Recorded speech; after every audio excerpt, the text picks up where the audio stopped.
Welcome to the Full-Time Fantasy Podcast, presented by the Fantasy Football World Championship, home to the industry's most accurate rankings.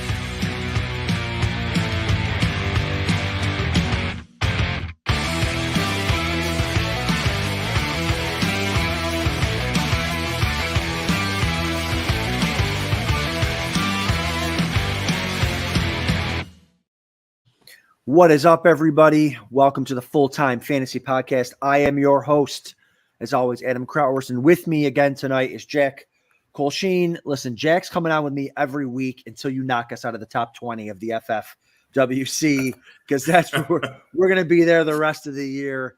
Jack, what is going on tonight, my friend? Not too much, man. Just coming off, what a wild week 10. They're both between. I had some teams that I don't think have ever scored lower points this entire season, and then seeing the CJ Stroud just explosion. Yes. It was just a wild week. A lot of fun. It was good. We've got, we have a bunch of teams together. We have a bunch of teams apart, and just to go through and see. Yeah, I had a team that didn't score a touchdown, like 68 points. Geno Smith's my quarterback. And then, listen, I was forced to start him, one of those injuries, bye weeks thing. No touchdowns from Geno. Not a single player in my team scores a touchdown. 68 points. Like, what the freak? But then you go to some teams like, oh, CJ Stroud, let's go. And you and I have CJ Stroud on a couple of big FFWC main teams that are looking pretty nice going down the stretch. Or listen? We weren't planning on talking about CJ Stroud tonight. What are your thoughts on Stroud rust away here?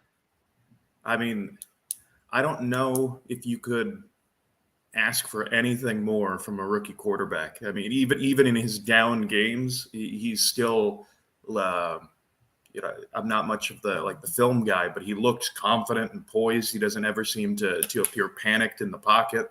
And, that Texans O-line, I think is actually doing a whole lot better than people projected it would at the start of the season, even with the injuries that it's had.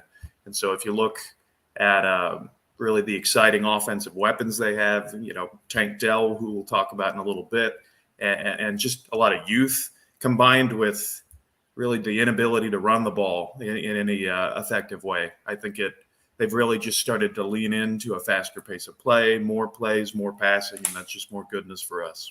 Yeah, no, it's not even like he's been overly getting a ton of points on the ground either. Like he's not getting a ton of like Anthony Richardson was kind of like rushing scores, rushing yards. He was getting there, but Stroud's getting there. I mean, he looks to me like a young Texans Deshaun Watson is kind of what maybe it's the jersey that kind of makes it look like that, but I feel like he's that same style of player: pass first, run second, can run if he needs to.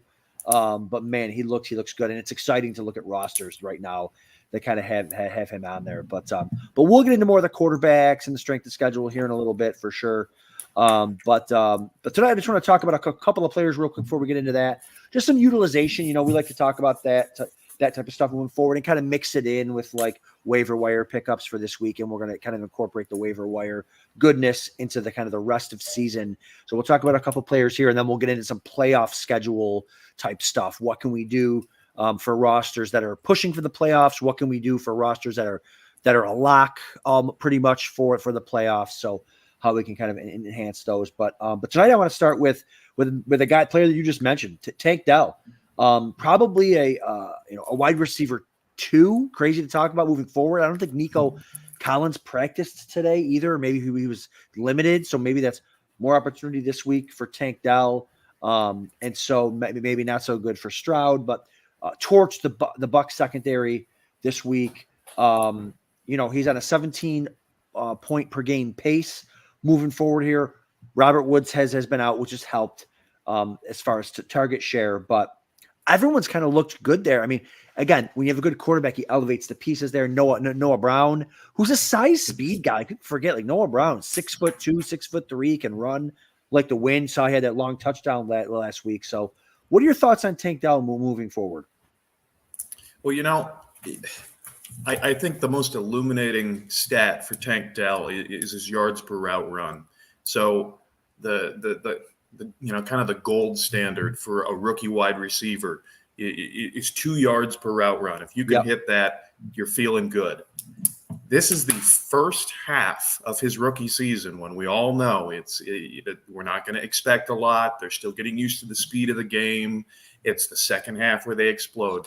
First half of the season, he has 2.33 yards per route run, better than Deebo Samuel, Keenan Allen, Cooper Kupp, Jamar Chase. He's topped them all at the moment. And he's really only improving. Now, obviously, he's not quite getting or hasn't gotten the usage up until this point of some of those players. He's not out there near as much as Cooper Kupp, but he's certainly being used more and more each week. So that, I mean, the yards per route run tells me that when he's out there, he's targeted and he's productive with those targets. So the more opportunity he gets, the more we can expect to see. And that's been kind of the trend over the past few weeks with him. Is really a greater trust. He's coming back from the concussion and has adjusted well to the game and just seems to have a good synergy with Stroud. You can tell there's trust there and a connection, and they seem to have the timing figured out. So, we always go in and we know that there's going to be rookie wide receivers that just explode and beat expectations. We do our best to try to predict which ones those are and draft accordingly. Out of the class, I mean, Tank Dell looks like that guy that we're going to turn around and say, this was the rookie wide receiver you needed to have. Yeah, great point on that. He's been over 80% of the routes, all but 2 weeks on the season. Target share over 20%. 4 or 5 times here I'm seeing. So yeah, and even the way that Stroud talks about him after the game, breaking down that last touchdown drive, the way he talked about the trust that he has with Tank Dell on the route that he ran, and so great to see that. It's one of those things too, man. Like receivers used to be back in the day, it was third year breakout. You got to wait for them to develop all this stuff. Now it's like it's second year breakout. You kind of just blindly take those guys just because the numbers state that second year breakout is the big breakout year, whether you believe in the player or not. We don't know anything, but we do know that second year guys usually break out. Now it's almost like second half rookie breakouts are kind of the thing now too. But like you said, Tank Dell has had a first year rookie breakout. And again, nothing's for sure. Christian Watson, right? Complete bust. It's been everything's gone wrong, injuries and all that, offense and all that type of stuff. But I think rookie receivers, second year receivers, man, you just kind of take them and I don't want to say you take them blindly, but you see a guy with speed and talent, go ahead and take him and see what happens. Yeah, and I think a lot of that trend from the third year receiver to the second and now moving up is just the progression of coaches. There's just the mentality for the long time of veterans deference and trying to kind of earn your way. And I think as things have started to loosen up and you have a lot of new head coaches over the past 5 years or so taking over these positions, they're much more willing to let the young guys take the reins. And not to get too much into the narrative stuff, but, you've got at the Texans, you've got a lot of former players as coaches. And I forget whether it was the Noah Brown touchdown or the Dalton Schultz this past week, but one of them was completely facilitated by a massive block by Tank Dell, who's not a big guy, but just laid someone out with a wonderful block, which you've got to think, yes. Player coaches, that's the stuff they want to see. Yes. Obviously not being reckless, but being willing to chip in the dirty work, not just the glamour stuff, especially as a wide receiver. I think he definitely is bought in, and the coaching staff seems to like him, seems to see that. So I don't see any reason it's not wheels up for Tank. For sure. And if Nico doesn't play this week, oh my gosh, like he's going to go crazy for sure. All right. Moving on to a guy that, we've been waiting for this moment all year. The draft capital, the draft value was low on him because we're waiting for his quarterback to get back. And that's Hollywood Brown, Marquis Brown. He's a guy that everyone would have been taking earlier if it wasn't for the quarterback situation with, we didn't know who it was going to be. And then it ends up being Dobbs, who, apparently is the second coming. I mean, the guy made so much money for the Vikings. He made a ton of money for the Vikings on Sunday. Good for him. That's a phenomenal story. I love what Dobbs is doing now. But yeah, Marquis Brown, man, we're talking about a guy that would have gone higher, but quarterback's his situation. Now he's got his quarterback back, his running back. Maybe this offense now can be humming. Another guy that's probably going to be a mid-range 2 moving forward, 25% target share. But he's second to last in catchable target rate at 68%. So you got to figure that's definitely going to come up with Kyler Murray there. And I know he's the guy that you were high on. I know a lot of the teams we co-owned together, you were in on Marquis Brown. And now's the time, man, if you were able to kind of get through what we've been going through, throwing Marquis Brown in the starting lineups is going to look pretty sweet. Yeah, Hollywood's been serviceable. He hasn't been a standout, but he hasn't killed you so far. But in 2022, the 6 games that he had with Kyler Murray, he was a wide receiver 1. He was 4th in the league in targets, 5th in the league in receptions, 9th in the league in yards. There's obvious connection between the two of them. And I remember hearing everyone assumed that he was going to be traded because he's on the last year of his contract. It only makes sense. And look, the Cardinals traded Dobbs the moment that they were able to, just to try to get some sort of value out of him, when a lot of more conservative teams would have maybe held on to the backup, especially when you got your quarterback coming off of an ACL. But they chose to be aggressive and trade him. But apparently one of the, at least from what I heard, one of the big reasons they decided not to trade Marquis Brown is because of the strong relationship that he has with Kyler, and that as long as Kyler's there, he wants his guy there. So I think once he's back in, even if we're not seeing the same 100% QB 4, 5, 6 from Kyler Murray that we're used to, a lot of that was driven by his rushing upside. He doesn't need to have that rushing upside. And in fact, limiting that rushing from the start might actually help, more targets for Marquis Brown, and, a greater emphasis on that passing game, get the rushing through James Conner, let him take over now that he's healthy. I think you're going to see definitely an increase in the quality of opportunities like you were talking about for Hollywood. And this is now, this is the time of the season where we can start paying off that draft capital that we paid instead of just treading water. There were plenty of times in the 6th, 7th round when you and I went back and forth on either wanting, I was wanting old, dusty, crusty Hollywood Brown. And so now I'm here we are. This is the time I've got to put up or shut up. So no, I think you're right now. He's 13th in the NFL in target share and air yard share. So again, if just the catchable targets go up, I think he's going to be really good for teams down the stretch. If you got him, great. Throw him in those lineups this week. Who does Arizona have this week? I don't even remember here. I'm drawing a blank. But anyways, you're going to want to get him into lineup. Is it Atlanta? Atlanta. Yep. Yeah. You're definitely going to want to get him in against Atlanta for sure. And you should be excited about it. Don't let the Clayton Tune experience discourage you. Right. Yikes. Your mileage may vary. So that's right. It will be a whole different ball game. I remember messaging you last week. We're going through lineups, and I'm like, hey, what do you think? Marquis Brown or Demario Douglas? And you're like, Demario Douglas. I'm like, okay. Clayton Tune hits that. Yeah. Hey, Demario got 10 fantasy points. We'll take it. He made it. So, all right, last guy here before we move on to kind of playoff type stuff. Keaton Mitchell is a guy that I don't know if we've talked about him, Jack, but he's been a guy that's been on and off of mostly on my rosters because I rarely ever drop running backs. But Keaton Mitchell's a guy that, if you're into Dynasty, you might have been on him a little bit.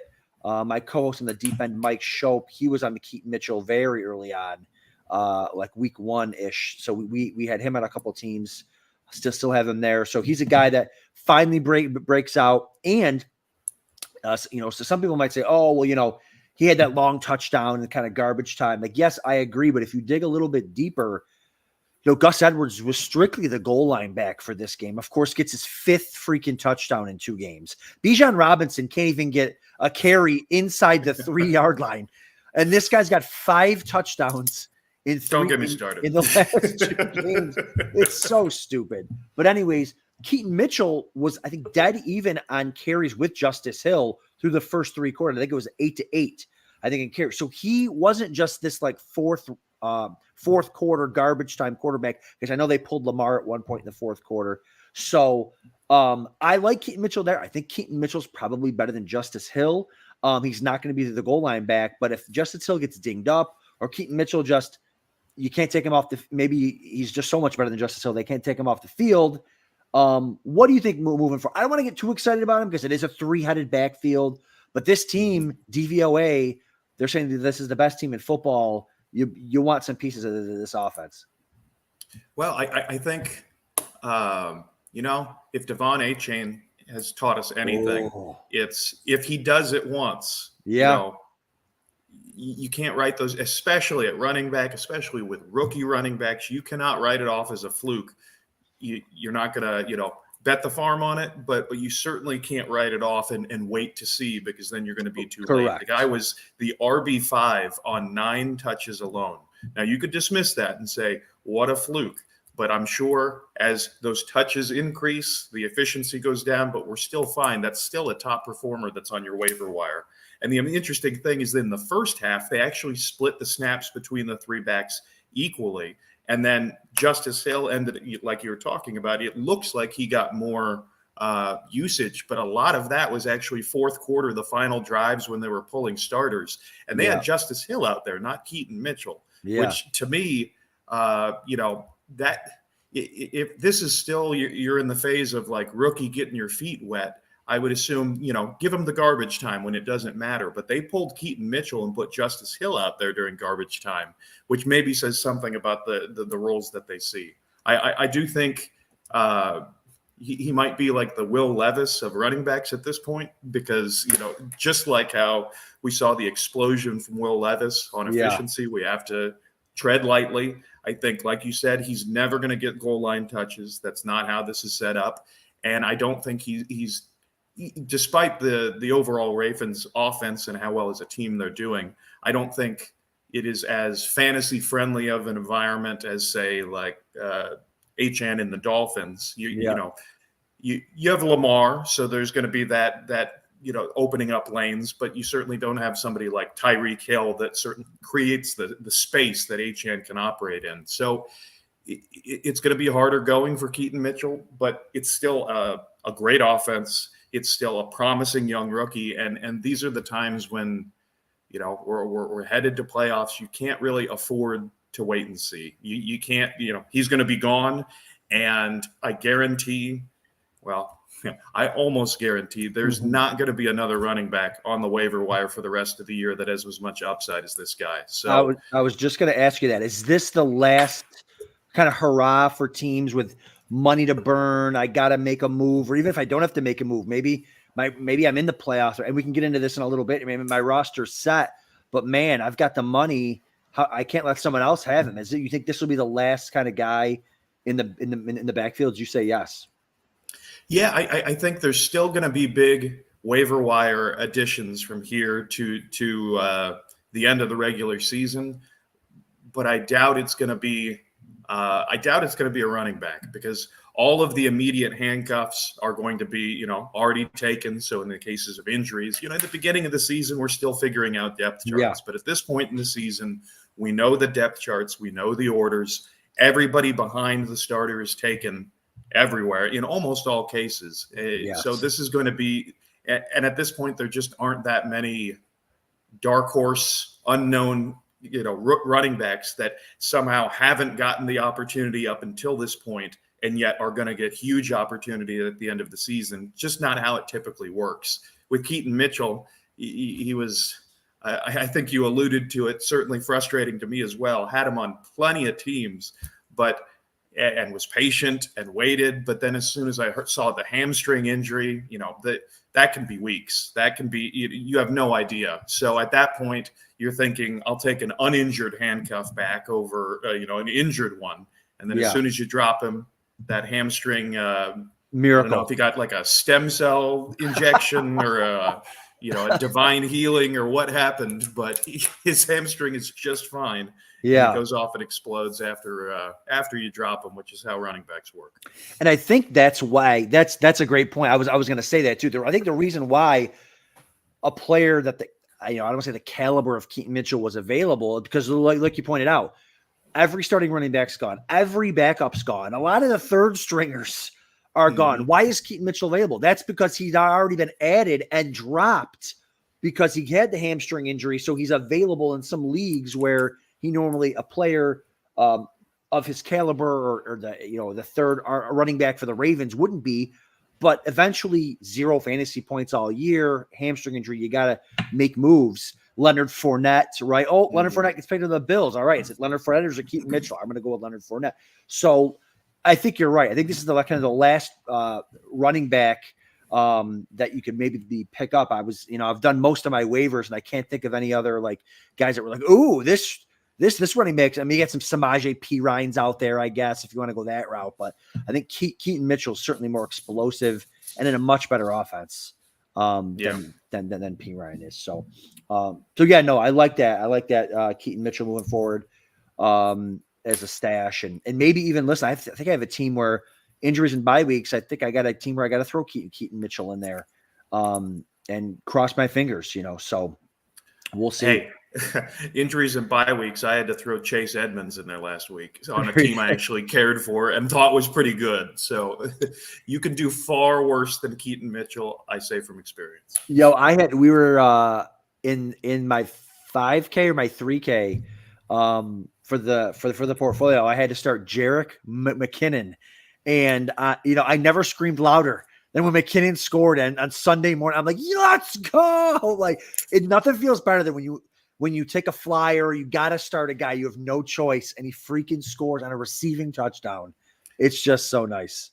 And the corollary to that is that nothing feels worse than when in one of the main event teams that you really care about, you drop Jerick McKinnon, then need an RB2, have no one else to start, end up starting Chase Edmonds, and then watch Jerick McKinnon score that touchdown. So I feel like we had inverted weekends on that. There you go. And by the way, if Jerick McKinnon's available, he's a guy that like this offense it's like the Chiefs defense has been so good. No one's been talking about how bad their offense has been. Everyone's maybe because I'm Western New York and the Bills offense is been sputtering, but it's been better than the Chiefs offense.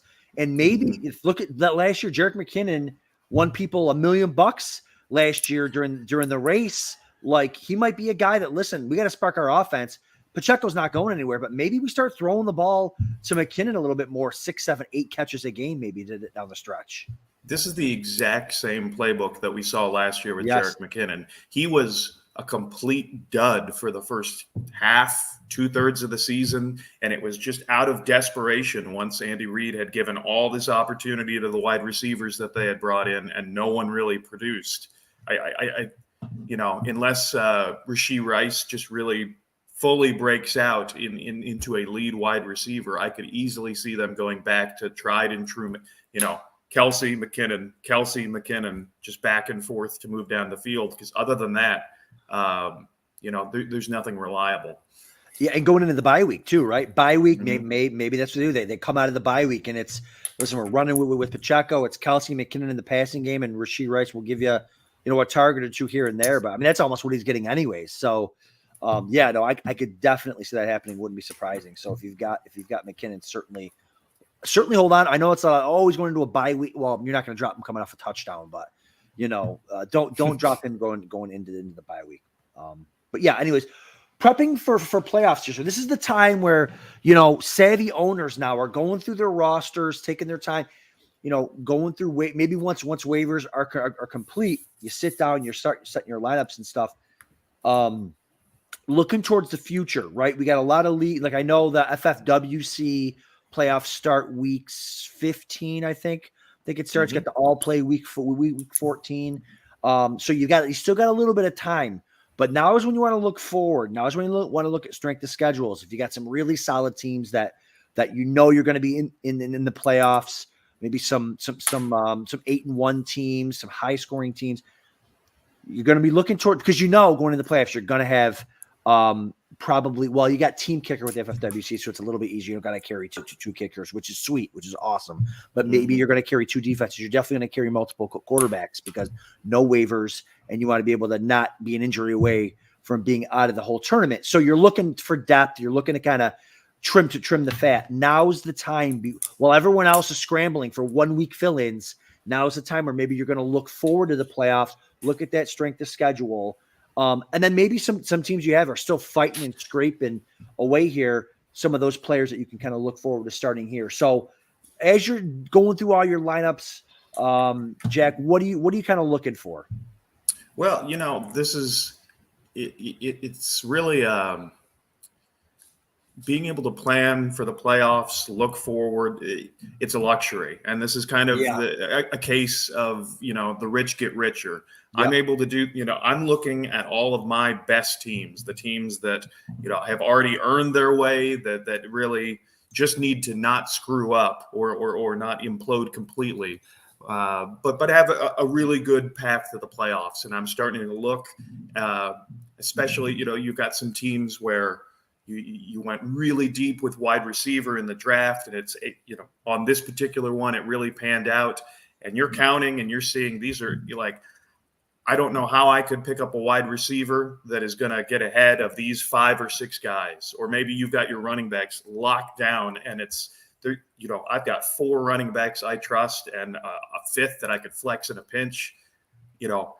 What's the value of that extra marginal, depth receiver or that marginal handcuff running back compared to adding on an extra defense with a really good playoff schedule from 15 to 17, or going ahead and grabbing that second tight end before we get really close to playoffs and people start to add depth. So once you shut down waivers, having a better pick at tight end at that on those future weeks. That's kind of the things you start to do. You start to see how many of these can I afford to lose and still make it to the playoffs, and yet give me that depth that I'm looking for. For sure. And I want to, we weren't planning on doing this, but I want to just show, I'm going to share our team here that is in first place in the FFW in our league. And it's in the top 20 overall. And get rid of this banner here so everyone can see it. Perfect. So this is kind of what we're talking about. So we have a team here, fantasyportfolio.win, number 3. We're 8-1, 1,437 points, and we are top 20 overall. So this is like that luxury that you were talking about, where we can go, okay, look, we're probably going to make it. We have a 2-game lead. Hey, we're going for that 10K sweep. Let's go get that. I love it. That's one of the great things about FFWC is if you have the most points and the best record, there is no league playoffs. You get the full to 10,000, and we move on to the 3-week race. So I'm super excited. The dominator. That's right. So we go look at like our roster, and I got to give you complete credit. I mean, this is something that we've been texting about, but you've been locked in. And correct me if I'm wrong. So our quarterbacks right now are Stroud and Kyler Murray. Did you pick up Stroud off of waivers? Yeah. This was originally a Geno Daniel Jones team. Okay. And we got off the Daniel Jones experience real quick. Yeah. I think within the first couple weeks after that, just did not look like it was going to be the Daniel Jones of last year. And picked up CJ Stroud pretty early after he showed himself. And then recently picked up Kyler, kept CJ Stroud, Geno, and Kyler until this past, and then consolidated down to Stroud and Murray once we had seen what we needed to see. Yeah, so our quarterbacks are set, and we'll get into the strength of schedule here in a minute for the quarterbacks, but excited about Stroud, obviously excited about Kyler Murray, but we're talking turning over the roster, 2 new quarterbacks that we're super excited about. And then the running back position, man, to be able to be a top 20 team cruising without Kyron, without Achane, to get them back to go along with Breece Hall. Sanders has fallen off, but Foreman's carried us. Like Foreman's hanging around. You could do worse for an RB4 than Deontay Foreman. You could do worse than RB5 for Miles Sanders. So the running backs are set. You're looking at the receivers. Marquis Brown, we just talked about him. Depth at receiver, not the most dominant guys in the world, but obviously Allen's been great. Amon-Ra's been great, for sure. So we like that. And then Laporta picked him Dalton Kincaid, another guy that you were texting me about a couple weeks ago. Hey, what do we do? Do we, I'm the Western New York Bills guy. I'm like, hey, listen, Kincaid's going to be the man. Do what we got to do to get him. And what an incredible fill-in he's been for Laporta. Look, Kincaid's a flex option at this point with all the targets. He had 10 catches last week. I know we have to pick up a team kicker here eventually, but I'm not too worried about that. But we're going to look at the Chargers defense. You know what I mean? We're going to look, hey, how does the play? We have the ability to look, how does the playoff schedule play out? Who do they play? How can we mix and match? We have that ability. So if you have a team like this where you're set up, look forward, look down the stretch, maybe two defenses based on matchups. Is that what you think we're going to do here, Jack? Yeah, because realistically, and it doesn't even need to be these particular players, but if you look at our receivers, it's going to be pretty hard for any player to break into our flex spot. The only one that, immediately seems likely out of the, to keep us from flexing 5 wide is if Kyren returns back completely to form, and as well Achane at the same way. I think Kyren would push to start even with Breece and Achane. But in that case, now you're starting to look, we want to keep a little bit of depth to running back, but Latavius Murray, especially with the Fournette signing, completely expendable. So there's a spot. We've got quarterback covered. We've got tight end covered. We have wide receiver depth.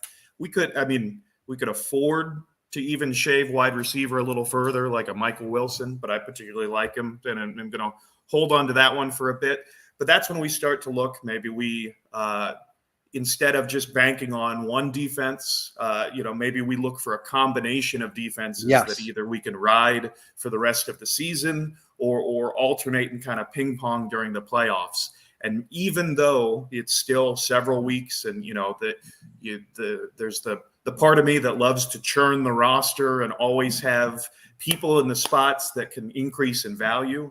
I'm not sure how much that RB Latavius Murray, if we swap him out with another handcuff, the odds of that handcuff hitting versus the odds of having two solid defenses with great matchups for those money weeks, we're now starting to get to the point where that calculus starts to make a whole lot more sense. Correct. And like you said, there's probably, if you were to cut Murray, there's very little that's probably going to happen in the running back market that's going to make a huge difference. We talked about Keaton Mitchell, and especially after next week, once we get Achane and Kyren Williams back and Breece Hall and Foreman and Sanders, there's just, it's going to be very doubtful that any running back's going to be able to crack the flex or our running backs. I mean, we even got like I said, Kincaid, we could flex too. So I know it's not tight end premium, but he's the number 2 target on the Bills right now. So so that's kind of what you're looking to do here. Looking over every roster, what does each roster need? How can I and how can I figure it out? So we got a quick start sit question here from Daily Double. What is our thought on starting Deonta Foreman tomorrow in a pinch? I think I'll go first here, Jack. I think that the Bears have kind of told us what they want to do. I think they like Foreman. He's played well. He reminds me of David Montgomery. He just runs well. He's the way he uses angles, and he's just a very solid running back. He gets their goal line carries. The question is, what are they going to do with Herbert back? Is Herbert definitely going to play tomorrow? I think if Herbert does play, Foreman probably takes a back seat, but I think it's probably a 1A, 1B thing. I don't love it. But I guess I don't know what to compare him to. You know what I mean? I think if you're in a pinch, you could probably start him. Yeah, no, I don't hate it. Obviously, Jerry's saying he's in a pinch, so this isn't, his preferred option, but in a pinch, he's played out. You still got Tyson Bagent, which means that, you're going to rely more on the running backs for your rushing.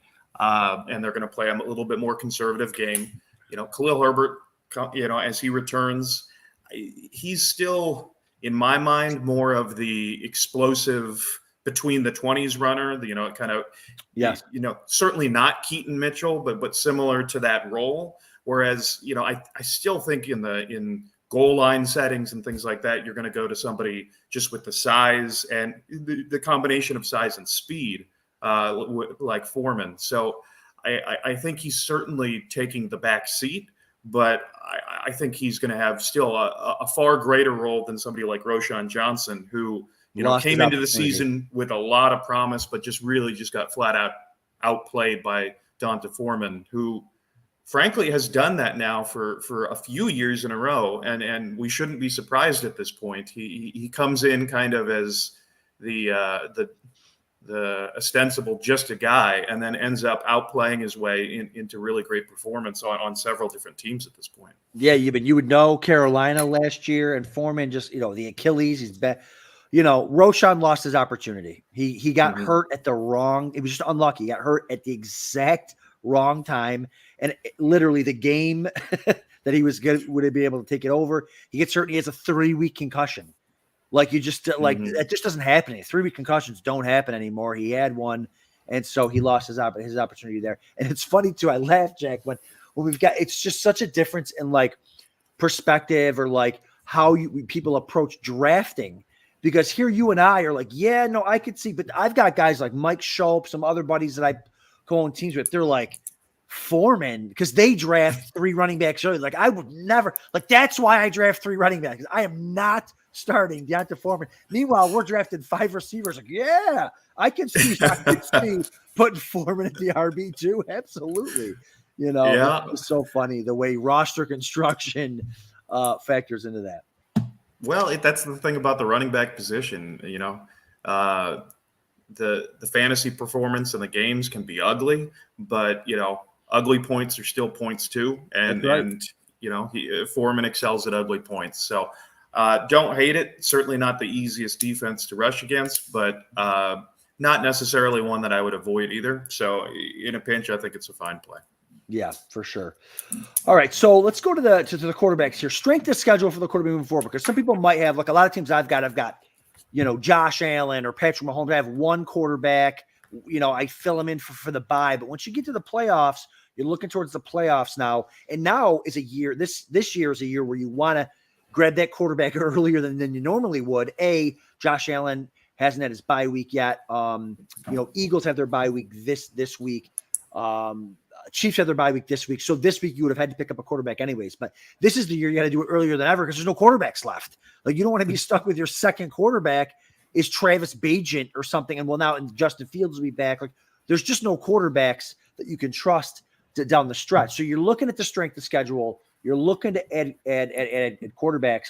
And I'll just kind of get us started here. A quarterback that I've seen on some waiver wires, probably due to the timeliness of the bye week, is Russell Wilson. The Broncos come off the bye. He has the second best quarterback schedule for the 3-week race. That's weeks 15, 16, and 17. He has the second best one behind our king, Kyler Murray, who's at number 1. I'll let you talk about Kyler.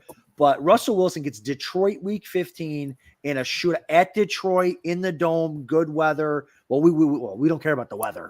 Give me a blizzard outside in the dome in Detroit. Then he's home to New England. Not great, but that's where you've got your other quarterback, right? You're flexing these guys. And then he gets the Chargers at home in a shootout because the Broncos defense stinks. This could be for maybe a wild card spot or a playoff spot. Number 2, Russell Wilson's a guy that if he's on waivers, I'm looking to pick him up. He's got 2 great matchups in the fantasy for playoffs. And talk about ugly points. Russell Wilson is this season is the epitome of ugly points. He's averaging like 20 points a game. It looks terrible, but he's getting there. So I've seen him on waivers myself, and I think especially, at the onesie positions, I like to keep it slim for most of the regular season. But you need that backup in case your team just takes off, but then you get that unfortunate injury in those 15 to 17. And so I think he's a great option, either if you've lost your quarterback recently or you need that backup quarterback. Speaking, though, of that situation, I actually think Josh Dobbs and the Minnesota Vikings, not only the talent, the offensive talent that he has around him, which I think is even better than what he had in Arizona and what we've seen in Arizona, but you look at the schedule. Week 15 at Cincinnati. Now, Cincinnati has had a pretty good pass rush that's made it pretty difficult for a lot of quarterbacks, but he's mobile and hopefully can, mitigate that a bit. And then you've got, Minnesota is a dome, so you've got a dome game week 16 against Detroit, and then week 17 against Green Bay. I'm not worried about either one of those. You've got no weather to be concerned about. And, I think not only is there a lot, those are teams that I could see, shootouts emerging, but there's division on the line. Yep. This is a division where there's true rivalries and they truly hate each other. So I could see, even if there's not much to play for on one side or the other, I could still see, a vigorous game. I like the money week schedule for Josh Dobbs at quarterback as well, who now is available on most waiver wires again. Exactly. And that's what we're talking about here. Like, we're not talking about Josh. We don't care about, well, I'll get into that in a second, but we don't necessarily care about Josh Allen's playoff schedule or Mahomes. Like, those aren't guys you're able to get off waivers. But where it does matter, and I'll kind of scroll on the bottom, is where you get guys. So the worst, and basically what the strength of schedule is here, as I'm going off of the percentage difference of fantasy points allowed at the position compared to what their opponents scored against other teams. So it's like, it's fantasy points allowed, not necessarily like how they rank against quarterbacks. It's how many fantasy points do they give up against the quarterback position compared to other teams. So you scroll down into the bottom, and the toughest strength of schedules in the playoffs are the Dolphins and the Jaguars. You got Tua and you got Trevor Lawrence. So maybe those are guys like, listen, I'm not benching Allen no matter what. I'm not benching Mahomes or Hurts or Lamar. But you know what? Tua, I don't think Tua's a transcendent quarterback. Trevor Lawrence, I don't necessarily think Trevor Lawrence is a transcendent quarterback. Tua gets the Jets week 15, who embarrass, like the coach said, embarrass everyone. They just embarrassed Herbert. I was just in a FFWC main event going into Monday night. I was up 10 with the Jets defense against Herbert, and I won by like 6 points. Herbert did nothing, and I felt comfortable going into the matchup. That's how good this Jets defense is. So Jets defense, then Dallas defense, then Ravens defense. That's his 3-week race. You're not winning 150 grand, 200 grand, $1 million with Tua starting 3 weeks against those defense. You need Trevor Lawrence faces Baltimore, the difficult one, Tampa, which is easy, but then Carolina, which is another difficult one as well. You need Josh Dobbs. You need Russell Wilson. You need someone for at least one of those weeks to fill in and be able to get you there. So that's kind of what we're talking about here is, what can we do to get away from our Tuas, our Trevor Lawrences? And the third toughest one is Houston. And we're just talking about having our guy there in Houston at quarterback. But guess what? You looked ahead and you saw Kyler Murray on waivers, the number 1 strength of schedule. San Francisco, sounds like a tough defense but not against the pass. Chicago, Philly. That's what you want to be looking forward and looking ahead to do. Yeah. I think Kyler's got a sneaky schedule, because you hear those names. Obviously, Chicago is Chicago, and we know that's a bankrupt defense. But you hear the Niners, you hear the Eagles, and if you're just sort of casually paying attention, well, those are great defenses. They are every year. What gives? But I think sneakily the cornerbacks are where you exploit those teams, and the secondary in Philadelphia in particular has been terrible. That's why they've been adding on a lot of pieces there to try to patch something together. But that's been the weak spot that teams are attacking. So if Kyler's back in full form, I think, or at least 85-90% of the way there, I think that could definitely have some upside in the weeks that count. Yeah, exactly. And again, those are shootout games. So like you said, you don't care about the point. You just want points. Who cares if they're ugly points? You know what I mean? If Kyler Murray's running around, they're losing 30-6, and then he puts up 3 second half touchdowns. Great. Fantastic. So and by then, hopefully Kyler's knee's feeling a little bit better. Maybe he can be a little bit more mobile. So, and again, the quarterback position is a position where you can kind of look ahead now and hopefully find some of those matchups and listen, we still have like 5 weeks until this happens. So teams might be dropping quarterbacks. They might have to make tough decisions. Keep your eyes peeled for quarterbacks kind of moving forward to help complement what you have there, especially if you've got one of the elite ones here. So moving on to the running back position here, a lot of times it's a little bit tougher to kind of look ahead because there's so many injuries, right? Like you could be like, oh, this team's got the greatest strength of schedule ever, but they could have three injuries to the running back position by the time you get there. And also a lot of times you're just starting your studs, right? Like, I've got a guy that like Saquon Barkley, for example. The Giants have the worst running back schedule down the stretch. New Orleans, Philly, the Rams, the worst.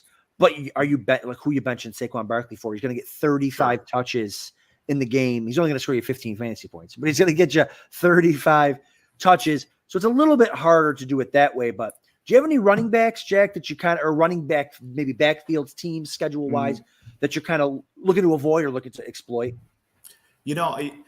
I think it's a great, like you're saying, you start your studs. I think the list of studs though is not maybe as wide as everyone thinks. I think strength of schedule is a great, certainly tiebreaker when you're making tough those close decisions.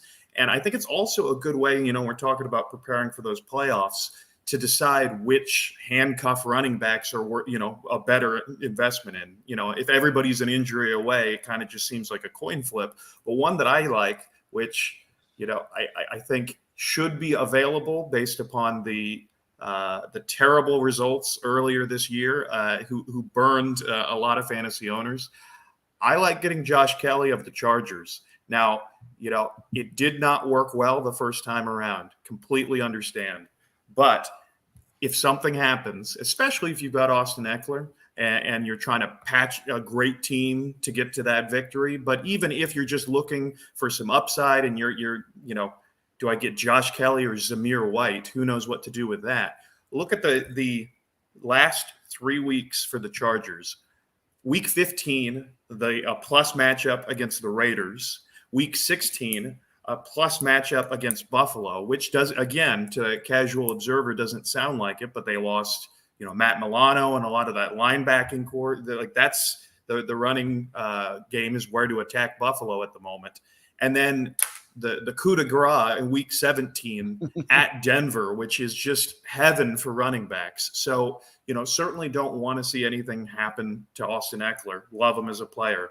But, if you've got him, the wheels up. And if you're trying to decide which handcuffs to get, Josh Kelly's probably on your waiver wire because he's disappointed lots of people so far. But I think he could be one of those impact players that comes out of nowhere. And those are the players you want in the 3-week race. That's what you want to have. Friends of mine, Go Bills, they play all over the place. They won $1 million last year in another tournament.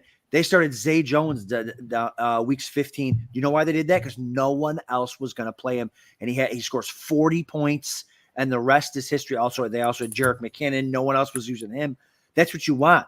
If Eckler goes down and you're the only dude that starts Kelly and he pops off for 23 fantasy points, you're way ahead of everybody else. Like you don't want Eckler. I mean, you want Eckler, but you don't want Eckler. Everyone's got Eckler, and everyone's going to start Eckler. If Eckler goes down and you've got Kelly with that sweet schedule, that is what you're looking for. And that's a great point. That's the type of stuff that you want to be looking for. And I'm going to kind of be in the same thing with you there. And I'm looking at the Eagles schedule. Their fifth best schedule down the stretch. Seattle, who got destroyed. Now they aren't this bad, but they got destroyed by the Ravens, 300 rushing yards against the Ravens.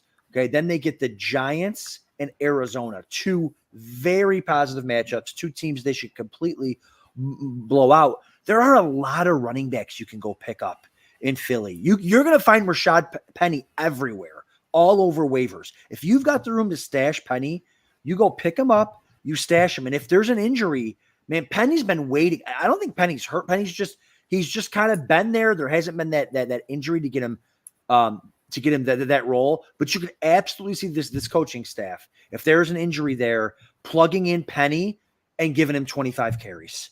And next thing you know, he's got 25 carries down the stretch against the Giants and the Cardinals, and he helps you win $150,000. So and you can get pieces of this backfield, right? Like you look at some other backfields, you've got the number 2 schedule on the stretch the Falcons. Well, Bijan is not available. Algiers not available. So, there's nothing really you can do there. But this is a backfield with Philly.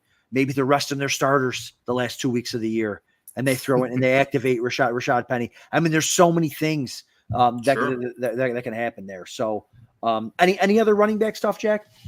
Well, I was just going to say to your point on, leverage on the field and having those unique players that maybe are stuck on the waiver wires. It's important to also remember the FFWC waiver rules when it comes to playoffs. So not only are there's no more waiver pickups after week 14, anybody who's dropped in the prior 2 weeks is also not able to be picked up. So this is the time now to start thinking about it because, just counting on, well, somebody else might drop them, I'll get them later. They might be frozen and banished to the shadow realm where no one can get them whatsoever. And you just happen to be one of the few teams that makes it to the big tournament who happens to have this guy on their roster. Maybe it goes nowhere, but, a 5 to 10% chance of major leverage on the field is something you want to look to. Yeah, for sure. Exactly. And those are great points that people forget about, until it gets there. Like, oh, I'll pick up this guy. Oh, crap. He's freaking locked. That sticks the shadow realm. He's in the shadow realm. But moving on to receiver, and I'll let you start on receiver because I think I know where you're going to go with this. I think we've talked enough. I heard your son in the pre-show asking about trading away JSN. So I would just remind your son of the Seahawks schedule, weeks 15 to 17. Weeks 15, Philadelphia, again, like we talked about. Week 16, Tennessee, which is porous secondaries. And week 17, Pittsburgh, which, again, one of those defenses that sounds a lot scarier. And it certainly is for quarterbacks and running backs, but actually has been fairly attackable through the secondary. So just the best strength of schedule you could ask for. And 3 wide receivers, especially one in JSN, who, people may be getting tired of, maybe forced to give up during bye weeks, or maybe considering tonight whether he's the guy on the bubble that they need to get rid of so they can get a kicker or something. Keep JSN for that week to 15 to 17 if you can afford it, unless you're in a league with me. So that's right. That's right. Well, if you're in league with you already have JSN. That's true. That's true. But yeah, and I want to point out too, like, I know things can kind of be, oh, they're better, but like, oh, it's just strength of schedule, and which is true. It's not everything, but they have, based off of the percentages, they have a 26% advantage at the wide receiver position, number one. The second best one is Baltimore, all the way down at 17. So like it's a 9 percentage point gap between 1 and 2. And just to give you perspective, between 2 and 3, it's 1%. Between 3 and 4, it's 1%. Like, it's a massive percentage grade higher. Now, I know this is going to sound crazy, maybe not to FFWC people, because we draft 1 million receivers. We start 5 of them. But like, if you can afford to hold like let's say maybe you're dropped, you got Latavius Murray, right? Where we're just talking about him, like, oh, he's expendable. Jake Bobo, like, I hate to say the name because it keeps freaking JSN from scoring points, but he's an injury away, right, from having this sweet schedule all to himself, and the coaching staff loves him. So if you get an injury to Metcalf or you get an injury to Lockett, you can throw in Bobo, and maybe he's a wide receiver too. Maybe he's that Zay Jones from last year, that 1 week where he explodes against this sweet schedule. So I think this is the type of stuff. This is the time. Listen, no one's busier than I am. I got 3 kids in sports and school. This is the type of stuff when the women and children are in bed, you're up at 1 o'clock in the morning, talking about weeks 15 to 17. Looking at weeks 15 to 17. This is where you make your money. All right. Jack's on his 19th Diet Pepsi, at 2 in the morning on a Wednesday. Let's grind this Jake Bobo Seattle receivers and see what we can do. You mentioned the Ravens, too, is the second best strength of schedule, with a very attackable schedule of Jacksonville, San Francisco, and Miami. I think the Miami week 17 could be a great shootout. And the interesting thing about the Ravens is there are going to be Ravens wide receivers on your waiver wire right now. Waivers. That's right. I've seen OBJ, and OBJ has started to see some targets over the past couple of weeks. It's not completely inconceivable that somebody like Nelson Aguilar or even Rashad Bateman could become the guy due to an injury in Baltimore in those final weeks. And, it's already one of the best offenses in the league. If it consolidates into one receiver, we get really stuck in how things are now, and we forget that 3 or 4 weeks ago, everything looked completely different. So in 3 or 4 weeks from now, those things that we hold is like no way possible. There's a shot. So when we're talking about when all the money's on the line, it's worth taking shots at these high upside opportunities like the Baltimore schedule in the money weeks. Yeah, and listen, I'm saving this podcast because I'm telling you, everyone thinks they know everything when we really know absolutely nothing. I look at the strength of schedule at the very bottom. I see the Miami Dolphins. We just talked about Tua, Miami Dolphins receivers. It's the Jets. It's the Cowboys. It's the Ravens. I'm not saying you're going to start Jake Bobo over Tyreek Hill, but I'm just saying. But you might. I'm just saying, man, this is going to sound insane. You get an injury to Metcalf, Lockett. Next thing you know, it's JSN, and I'm just he's worth it and add, and then you can figure it out later because everyone in the tournament is going to start Tyreek Hill, and no one in the tournament is going to start a starting Jake Bobo. And I'm just saying stuff. That's the crazy, stupid stuff. And you would know, man. You came in second place last year in the FFWC main. I came in fifth place in the FFPC main. We know, we've seen it. We know what it takes. We know what happens in these freaking tournaments, man. Well, I'm going to give away a juicy piece or a little bit of edge to maybe wrap up some of the show here. One of my favorite positions to exploit is defense. Yes. It's just that area where it's too complicated. It's too very, volatile. You better not spend too much time on it because it's not just worth it. If you look ahead to weeks 15 to 17, there is a defense that I guarantee is on every single waiver wire at the top of that list, and that's the LA Rams. You've got week 15 against the Washington Commanders. You've got week 16, the hardest matchup over those 3 weeks against Derek Carr and the Saints, or I guess Taysom Hill and Derek Carr and the Saints. And then in week 17, you've got the New York Giants to seal the season, who at that point may not have a quarterback. They may just be Wildcat to Saquon every single play, which frankly might be better than what they're dealing with now. But that is a defense that is freely available and has 2 just blowout matchups and a third that isn't going to kill you. When you've got you've got Tyreek and you've got Keenan Allen, you've got all these great players, and you're trying to find the way to differentiate yourself. Sometimes you can do it through Bobo, but sometimes you can just do it by picking up the LA Rams defense for $1, coming off of their bye week, stash it in that extra spot, and now you've got a key way to differentiate yourself. And we all know that the matchup is what drives those defensive points. That's right. And having that extra, it is not inconceivable for the Rams and Aaron Donald to blow up for 10, 15 points in any one of those games. Guys, when I came in fifth, the difference between fifth and third place was like 2 points. The difference between fifth and fourth place, Aaron Jones, freaking 46-yard touchdown, cost me $10,000. If it was a 43-yard touchdown, I come in fourth place. It's the difference of percentage points. Every point matters. I have a ton of Ravens defense, a ton.